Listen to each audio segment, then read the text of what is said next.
Coffee இப்படி வை.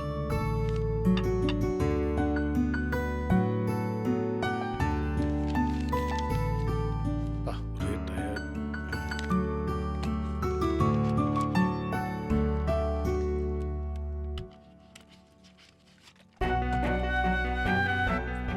அப்பா.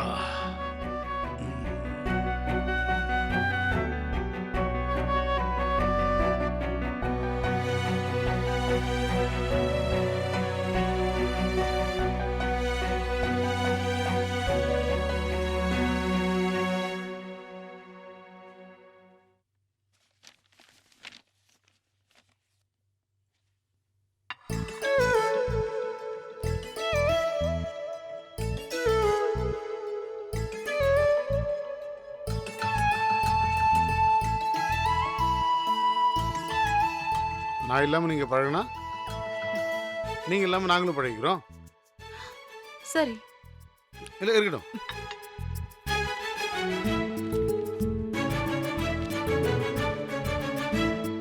உன்னால வேணா தனியா இருக்க முடியுமா இருக்கலாம். என்னால இனிமே நீ இல்லாம இருக்க முடியாது. முகத்துல லைட்டா ஒரு சிரிப்பு வர மாதிரி இருக்கே.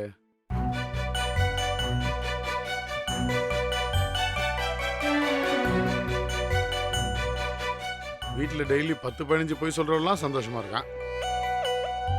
ஒரே ஒரு உண்மையை சொல்லிட்டு 3 நாளா நான் படுற பாடு இருக்கே. ஐயோ.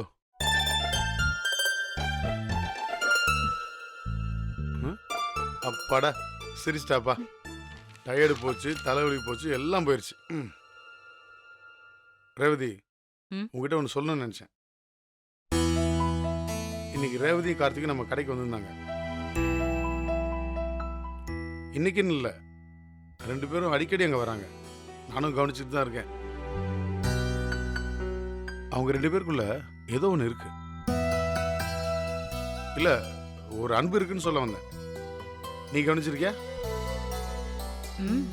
அதான் தெரியுமே, அவங்க 2 பேரும் நல்ல ஃப்ரெண்ட்ஸ். வெறும் ஃப்ரெண்ட்ஸ் மட்டும் இல்லை, அதுக்கும் மேலே புரியல. அவங்க ஒருத்தர் விரும்புகிறாங்கன்னு நினைக்கிறேன். அப்படியெல்லாம் இல்லை. இல்லாமல சொல்கிறேன், கண்டிப்பாக இருக்கு. அவங்க 2 பேரும் லவ் பண்ணுறாங்க. அது அவங்க கண்ணில் தெரியுது. சும்மா கண்ணில் தெரியுது, காதில் தெரியுதுன்னு இல்லாததெல்லாம் சொல்லி பசங்களை உசுப்பேத்தாதீங்க. உண்மையை தான் ரேவதி சொல்கிறேன். நானும் ரொம்ப நாள் நோட் பண்ணிட்டு தான் இருக்கேன். இன்னைக்கு தான் கன்ஃபார்ம் பண்ணேன். இதில் யோசிக்கலாம் ஒன்றும் இல்லை. ரேவதி வேற யாரும் இல்லையே, உன் தம்பி பொண்ணு, என் தங்கச்சி பொண்ணு. கார்த்திகை தங்கமாக பார்த்துப்பான். போதாத்துக்கு உன் பேரே வேற வச்சிருக்கா. நம்ம கார்த்திகை விட அவ தான் ஓவரால் லெவலில் இருக்கான்னு நினைக்கிறேன். பையலை அங்கிட்டு நகர விடாம அப்படியே பிடிச்சி வச்சிருக்கா. என்னாச்சு, ஒன்றும் பதில் சொல்லாமல் இருக்க? இல்லை, சும்மா யோசிச்சேன். அருமையான பொண்ணு அவ. இதை விட நல்ல பொண்ணு நம்ம கார்த்திக் கிடைக்காது. எனக்கு சம்மதம். கல்யாணத்தை சூப்பராக நடத்தி வைக்கிறோம்.